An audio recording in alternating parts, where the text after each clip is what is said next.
Welcome home to USA Global TV and Radio, a place where dreams take flight, with authentic storytelling, diverse perspectives and meaningful conversations, where global stories unite and bridges are built beyond all borders. Discover world-class education, entertainment, hope and inspiration. Together, we're building bridges worldwide. Subscribe to our channel, USA Global TV. Download our app, USA Global TV. Be our guest or join our team. Visit usaglobaltv.com.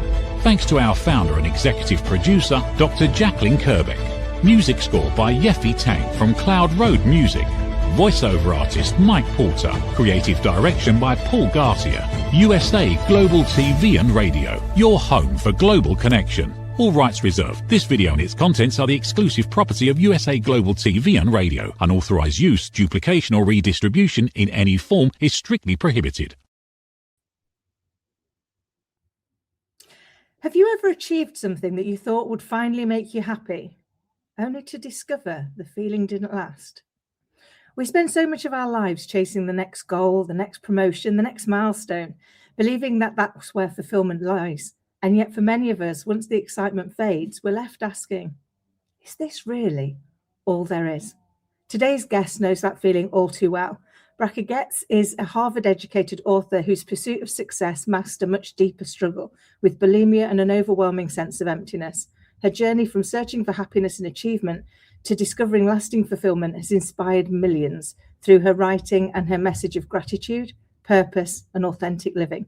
So today we're exploring a question that affects every one of us.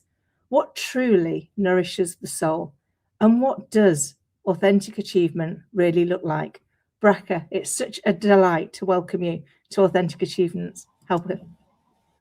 That was such a beautiful introduction. Thank you. Bless you. Thank you. Now, I'm so excited to have you here, Bracha. I mean, you've got over 40 books. And your latest one, My Special Body, I don't even know where to get started. So why don't you bring your journey to life a little bit for us? Okay. I would say I began searching for what is the purpose to life at about age 12.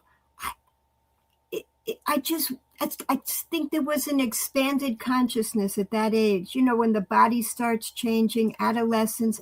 And I just wondered, what are we all here for? What are we supposed to be doing? So that's when it began. And I actually began my diary then. I think I had just finished reading the Diary of Anne Frank, and I started my own. Eventually, that became the only book that I wrote for adults. It's my memoir, where I incorporated my diary entries, which later I called a journal, letters home. So you can actually see me developing the eating disordered behavior, the food addictions that I had, and the healing process. It's kind of like a documentary, a psychological documentary that you come along with me and you experience the frantic binges that I was on, and you actually go through it, and then you go through the healing process with me as well. When I finally discovered what does bring fulfillment in life, what does nourish the soul. And I've spent the rest of my life sharing that with everybody, and especially sharing it with children, so that from the beginning of life, children could know what brings true happiness, what brings fulfillment. Amazing. I love that you're actually taking what you've learned as an adult and taking it back to the children. Yeah, something really close to my heart, because we do all the hard work as adults to unpick the thinking that might not be serving us, to kind of question, is this really what I'm supposed to be doing? So I love your point. Like, what is the purpose? What is going on here? And yet we probably really have been questioning it since we were children. We just didn't have the words. And so through your books, you're giving children and the adults that look after them the words to start to unravel some of that thinking. Would that be fair? Yeah, exactly. And the way we learn things best is in a joyful way. I learned that research shows it takes 400 repetitions to break a bad habit, to start a new good habit. But if we do it in a joyful, playful way, we can take on a new habit in 10 to 20 repetitions. We form new synapses in the brain in 10 to 20 joyful repetitions. So that's the way to make changes joyfully. That's why children's books are an extremely effective way to actually rewire our brains joyfully.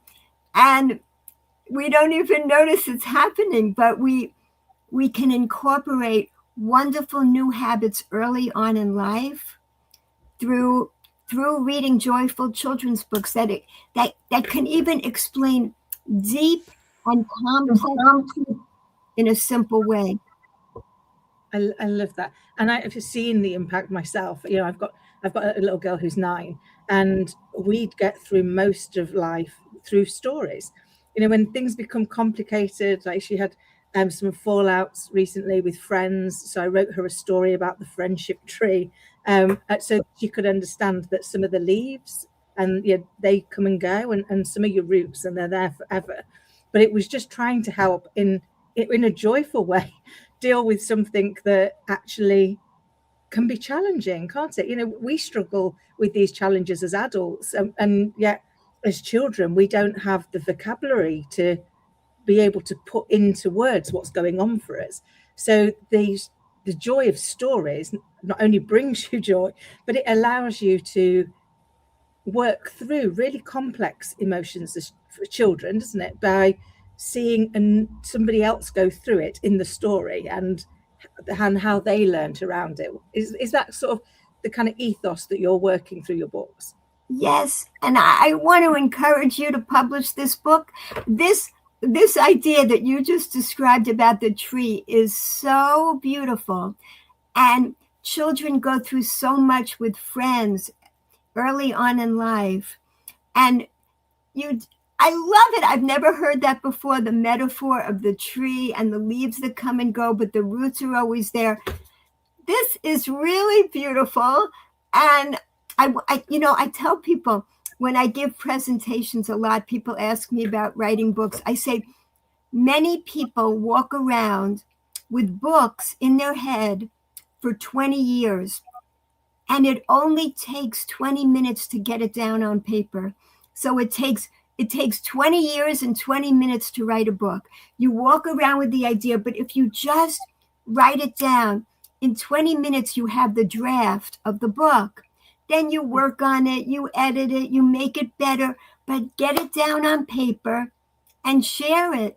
I think you have a gem there for a beautiful book. I really mean it. That touched me. It's beautiful, and it can help other children going through this. And preteens especially go through all these issues with friends and discovering who they are and their self-esteem plummeting when someone rejects them. It's a beautiful concept and so needed. Yeah. Bless you. Thank you. That's so kind. I must admit, I did write my first ever children's book in December of last year and published it, which was about grief. So wrote it. It actually was never supposed to be a book. It was a story I wrote for my daughter.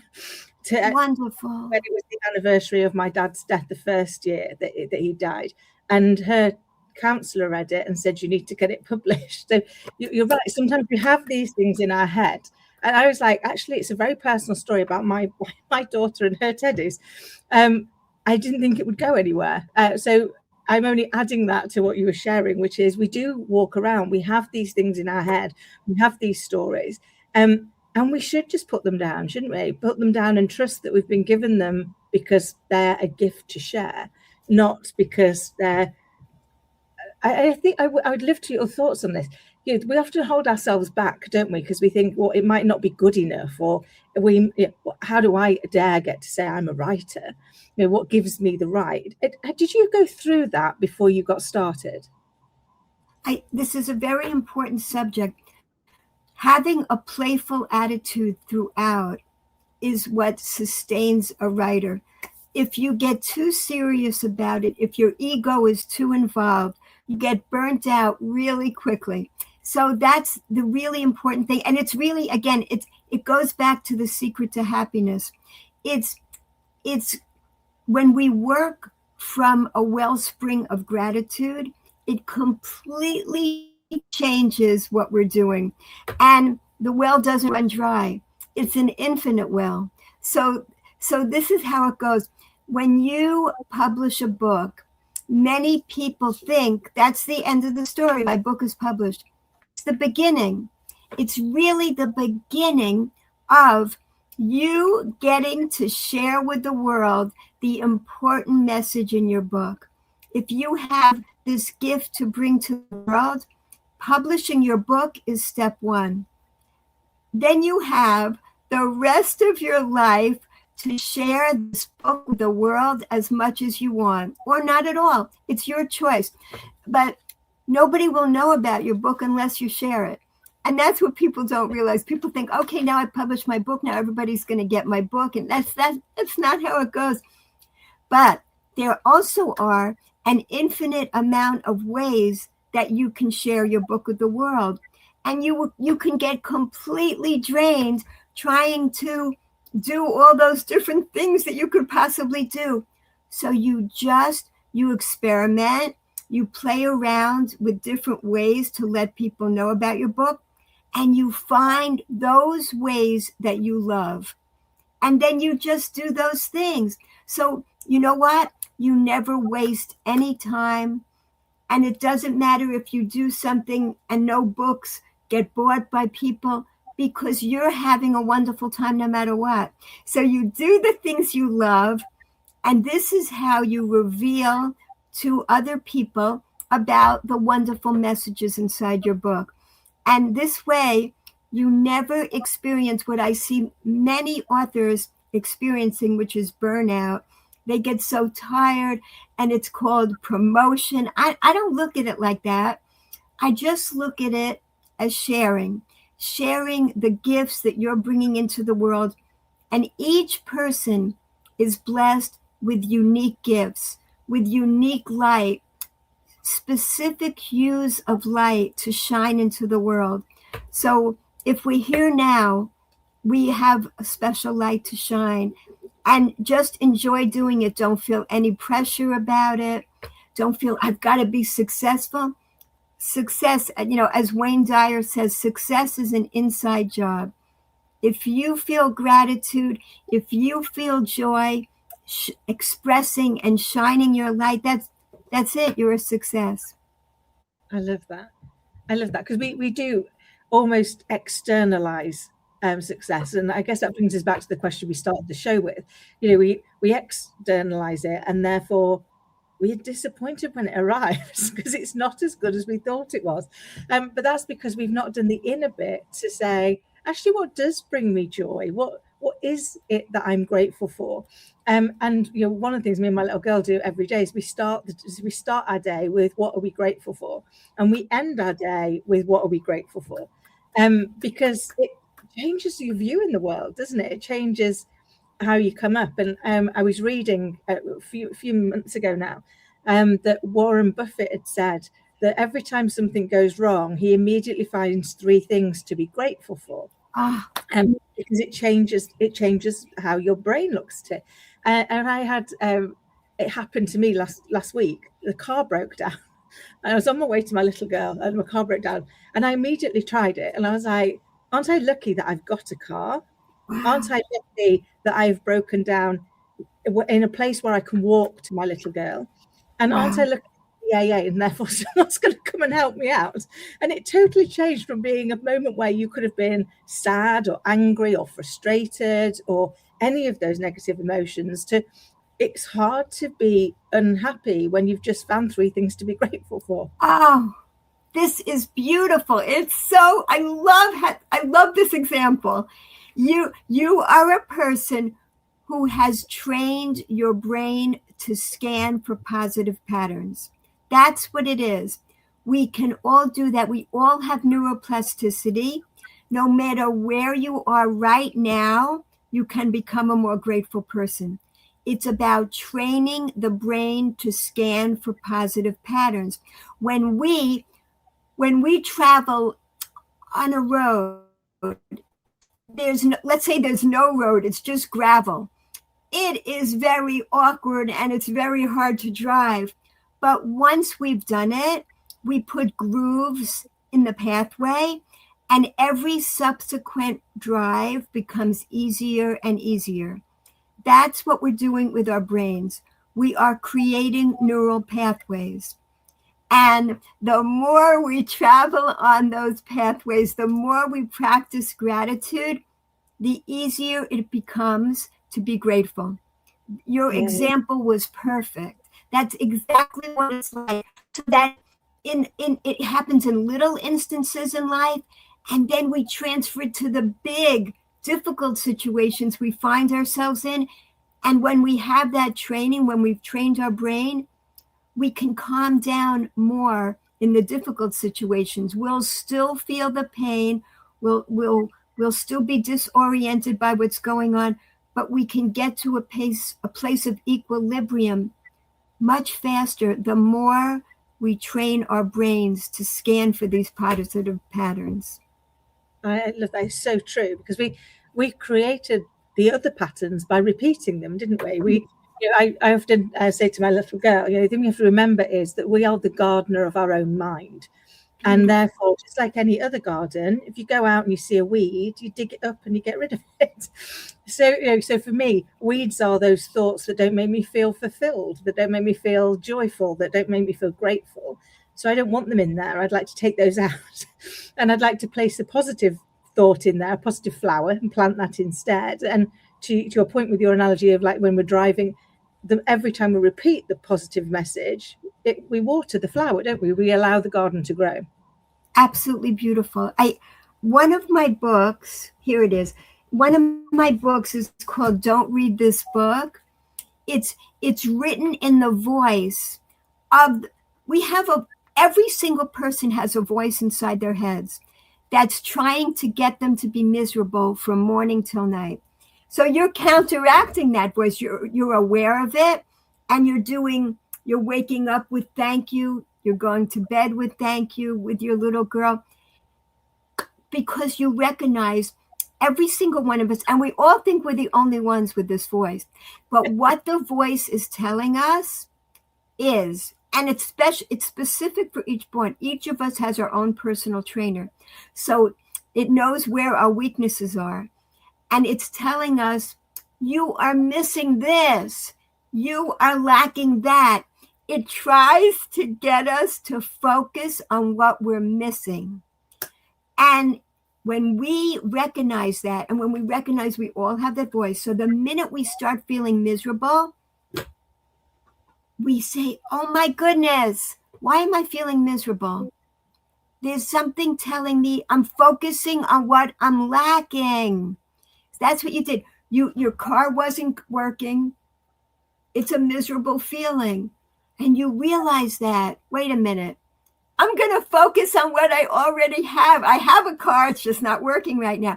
I live close to my daughter's school. I can walk there. That was an amazing shift, because you've trained yourself to do that. All those negative thoughts, it took me 30 years to write this book, because I had the title, I had most of the book written, but I didn't have the wisdom to complete the book, which is the surprise ending, is that voice is a personal trainer designed for you. It really doesn't want you to listen to it. It wants you, like a barbell, to push it off, push it away. And that's how we grow our gratitude muscle. Say, no, I'm not going to think about what I'm missing. I'm not going to think about what I'm lacking. I'm going to think about that I do have a car that's working, that I live close to the school. And each time you do that, the gratitude muscles grow stronger and stronger. Could you imagine you are teaching your own little girl to learn this early in life? That's what we're trying to do. Spread this around the world. What the world needs is so much more joy. Oh, I couldn't agree more. And to be able to recognize that it comes from in here first. You know, one of the things that I worry about is there's so many distractions in the world now, particularly for children, you know, with technology, with gaming, with the advancements. And actually we try and make sure every single day that we set aside large periods to actually create things the old-fashioned way, like sitting and writing or coloring in, or because it's like we've got to be able to be comfortable to go inside, to be our own best friend.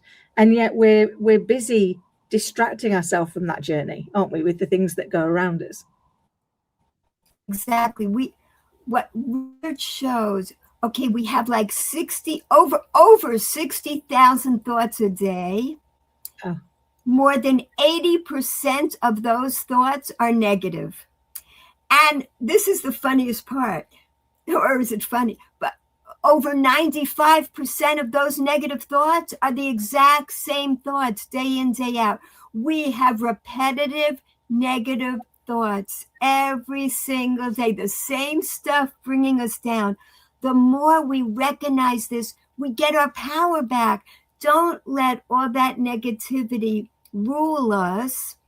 We can get our power back and recognize that we're being swayed or distracted by all these negative thoughts in our lives.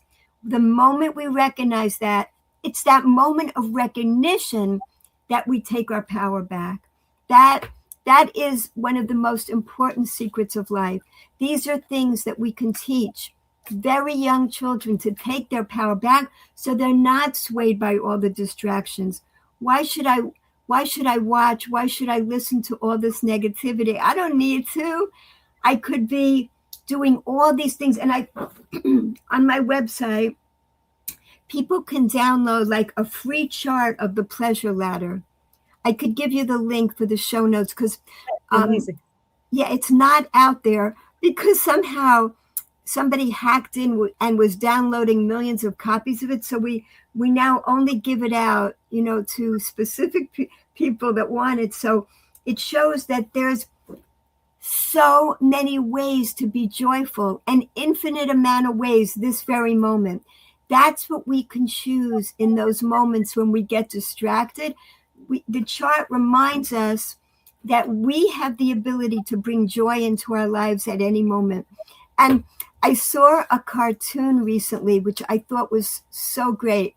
It was two creatures, and one creature is holding a jar that says happiness.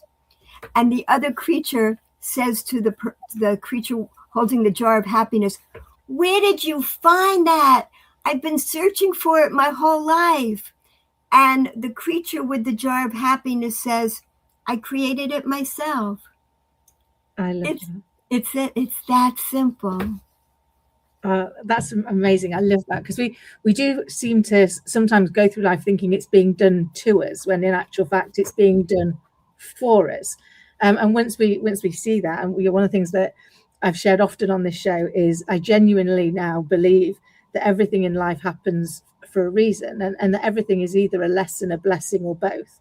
So in those moments where I don't feel blessed, I look for the lesson because that's where the blessing is, in the thing that I needed to learn, or in the viewpoint that I needed to shift slightly, to say, well, what can you see, Bracha, that I can't see? Why are you finding this so easy and I'm finding it so hard?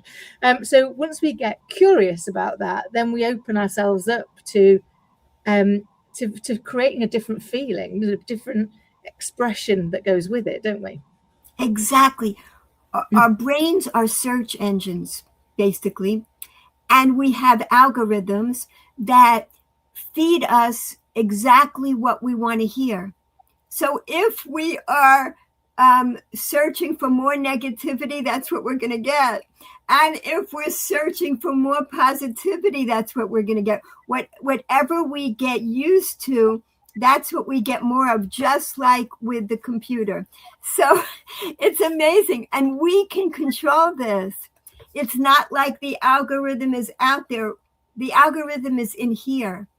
we choose the messages that we want to see more of in our life. Isn't that amazing? I don't know, that just gives me such a wonderful feeling of empowerment. We actually have the control over what we see, because this is a quote again that I just discovered like a month ago, which I think is so brilliant.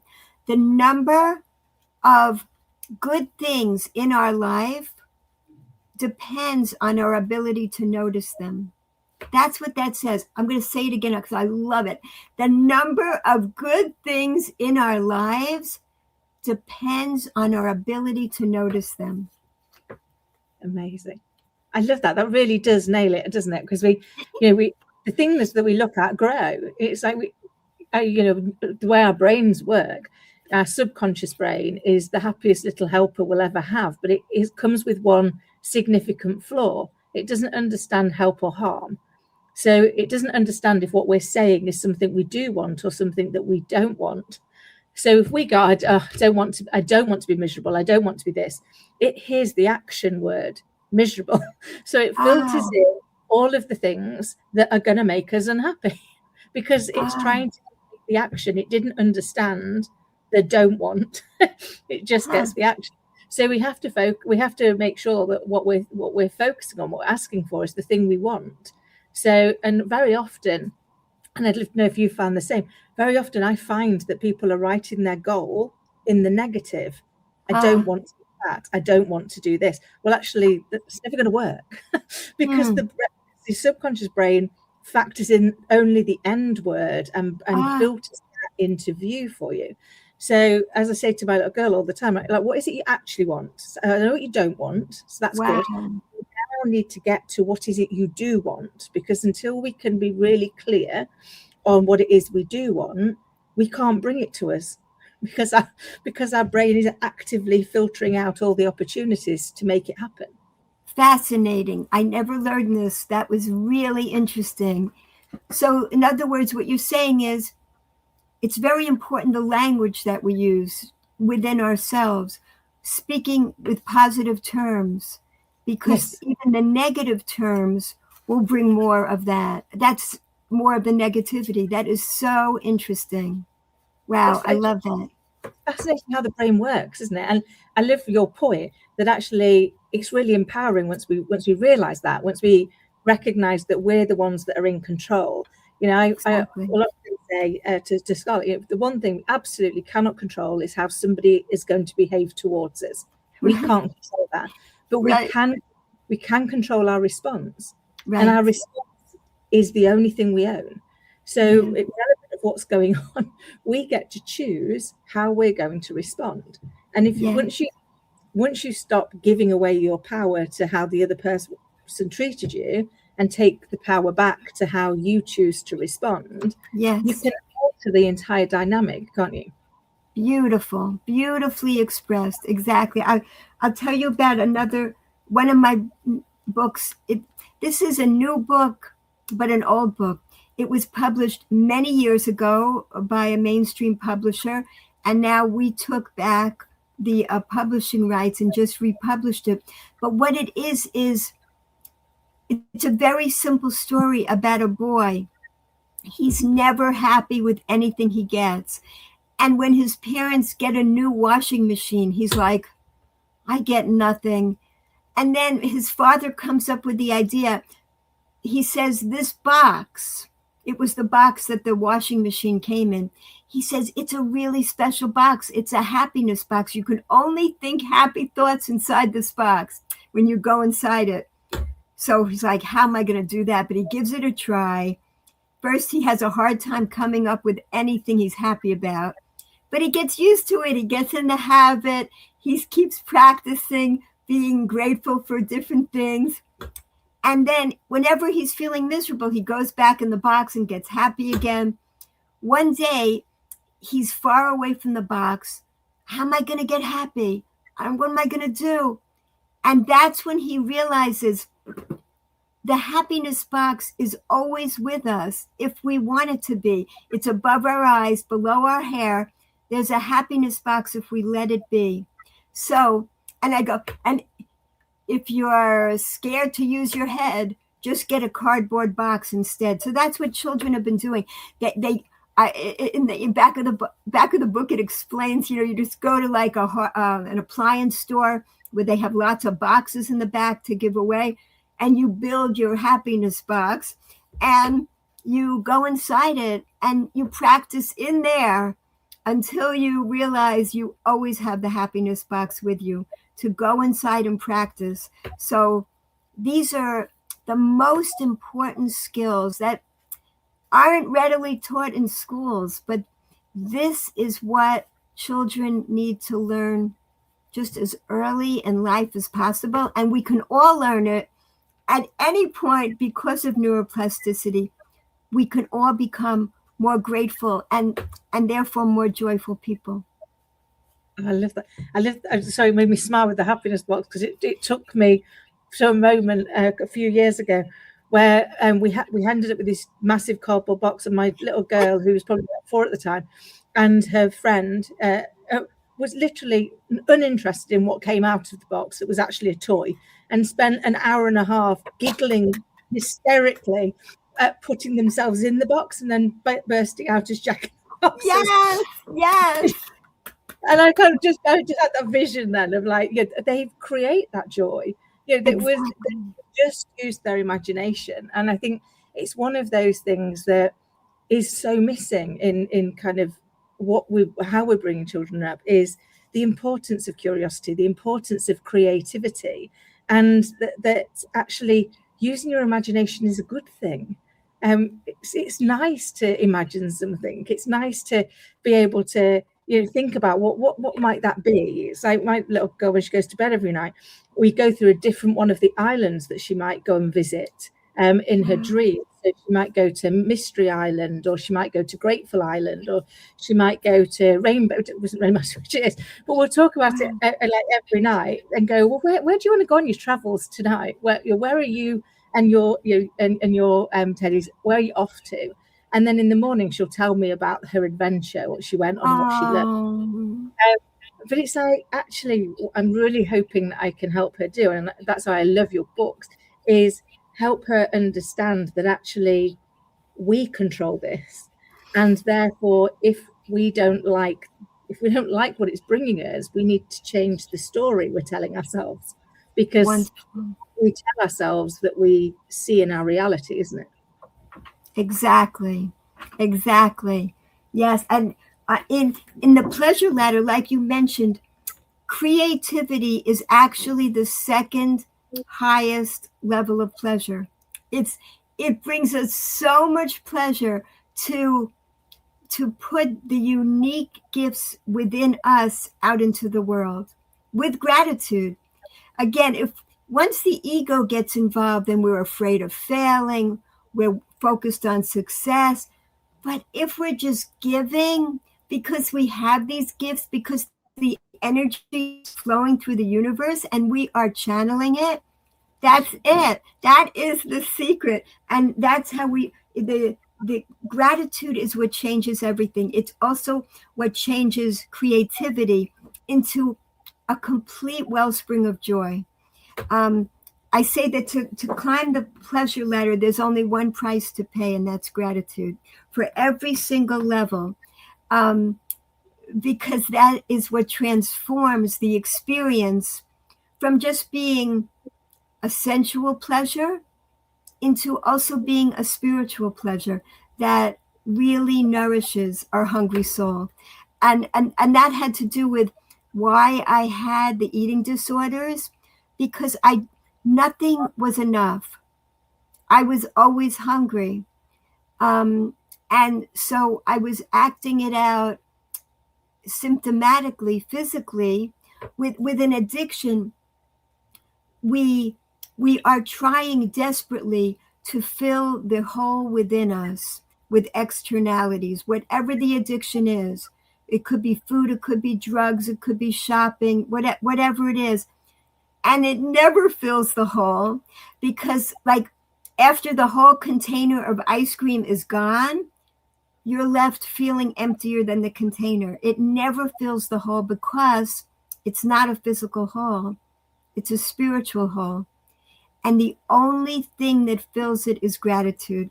And as you go up the pleasure ladder, you are filled with more lasting pleasure and more connection. Because when a person is in a state of addiction, they feel estranged, alone. They feel lonely. They feel alienated, and self-centered too. Completely focused on oneself. Each level up brings more connection and more lasting pleasure. I love that. I love that actually it's you've created something that is visual, because lots of people that's how they work. But also it's in steps. Because we sometimes it can be so overwhelming, can't it? Well, I'm here and I want to think the complete opposite that's over there, but how on earth do I get from here to there? And actually, because the ladder's steps, you can just go to the level that you are comfortable with today and then keep going, can't you? Yes, this moment, exactly. Because you could be at a different place the next moment. But truth is, I didn't come up with this chart at all. This is ancient mystical wisdom. I just learned it. And the moment I learned it, I absorbed it. And gradually through the years, I integrated it. It's definitely not coming from me. I just created the chart so it's very accessible to everybody. But I learned it years ago, and it's ancient, timeless wisdom that's available to all of us. So it has to do with, our 5 fingers remind us that we have the power within our own hands to bring joy into our lives. The power is right here, and the pleasure ladder does consist of 5 levels. So our hands remind us of that, but also it corresponds to the 5 levels of the soul. And the lowest level of the soul is the part that's attached to the body. So the lowest level on the pleasure ladder are all the natural physical pleasures in the world that were designed to bring us pleasure when we experience them with gratitude. That's the important point. So it's all the natural foods, spending time in nature, moving our bodies, the joy that we get from swimming, dancing, gardening, whatever we're doing, music, all these natural pleasures in the world were designed to bring us joy once we experience them with gratitude. That's the step I didn't know about, and that's what changed my life. Because at one point, when you have an addiction, it takes all the joy out of life, and my world became very narrow. It feels like a prison. Addictions use up your energy.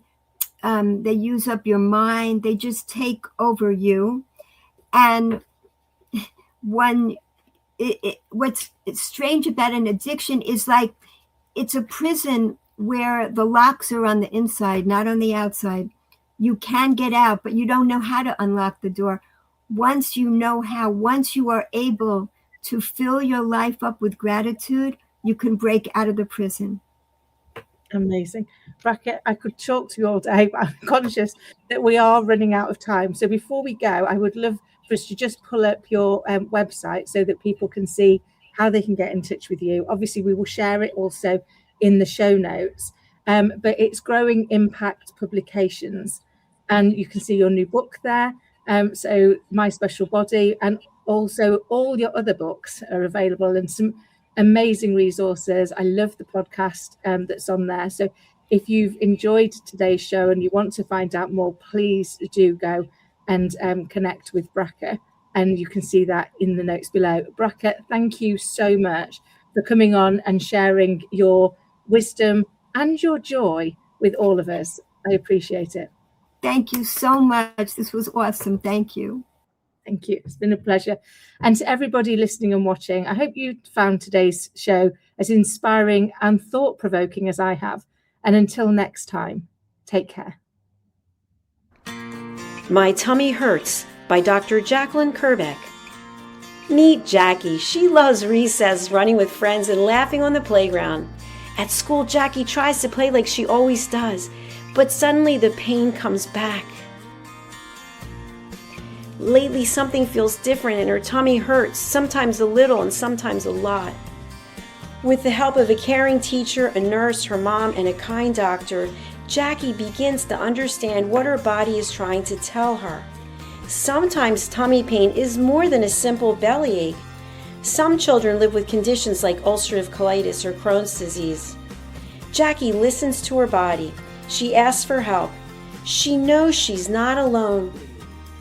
And Jackie finds her way back to running, laughing, and being herself. My Tummy Hurts, a kid's guide to bellyaches and bathroom troubles by Dr. Jacalyn Kerbeck, available on Amazon and in fine bookstores around the world. What if many of the problems we associate with aging are not random? What if there are identifiable causes behind declining energy, chronic disease, and memory problems? We have been told that aging is simply something we must accept, that slowing down is normal, that growing older means growing weaker. But what if that's only part of the story? Why do some people remain active and engaged well into their later years? Why do others struggle with disease, fatigue, and declining health? What is happening beneath the surface? What processes drive aging? In Aging Sucks, researcher, educator, and author Red O'Loughlin explores what researchers have discovered about why we grow older. No medical degree required, no confusing jargon, just clear explanations of what researchers have discovered about the processes that influence aging. You cannot stop aging, but understanding its causes may help you make better decisions about your health, your future, and your quality of life. Because understanding comes before action. Action creates hope. Aging sucks. End the guesswork. There is hope. USA Global TV and Radio proudly presents Tracy Cram-Perkins, a dementia caregiving survivor teaching how to balance care with peace of mind. #1 resource for dementia caregivers. It's the book Dementia Home Care: How to Prepare Before, During, and After. Over 17,000 copies sold of this must-have guide. And now a testimonial from Tracy Smith. If I was to describe this book to someone who is going through a similar situation, I would underscore how important it is to have some sort of a tool or a guidebook to help you through certain stages. And there's so many, it's such an unknown topic to the average person. And to have this as a reference is essential. It's going to help you get through it personally, as well as help your loved one manage. To learn more, go to TracyCramPerkins.com. Tracy Cram-Perkins is an award-winning author. She's also the host of Dementia Home Care television show. Watch it here on USA Global TV and Radio. Thank you, viewers and listeners of USA Global TV and Radio, for joining us today. We're honoured to have your time and attention as part of our global community. At USA Global TV and Radio, we believe in the power of authentic conversations, meaningful connections, and creating a world of possibilities together. Want to be part of something bigger? Join our team of elevated listeners at usaglobaltv.com, a space where your voice matters and your ability to listen transforms relationships. Stay connected with us across all our platforms for thought-provoking discussions, expert insights, and empowering stories. Subscribe to our channels at youtube.com/c/USA Global TV. Follow us on social media and explore the endless opportunities we're creating for growth, learning, and inspiration. Together, we're not just broadcasting, we're building bridges and changing lives one conversation at a time. For inquiries, contact us at info@usaglobaltv.com. Produced by Executive Producer and Director Dr. Jacalyn Kerbeck. Voiceover by Mike Porter. Creative direction by Paul Garcia. All rights reserved. Visit usaglobaltv.com to view our full terms and conditions.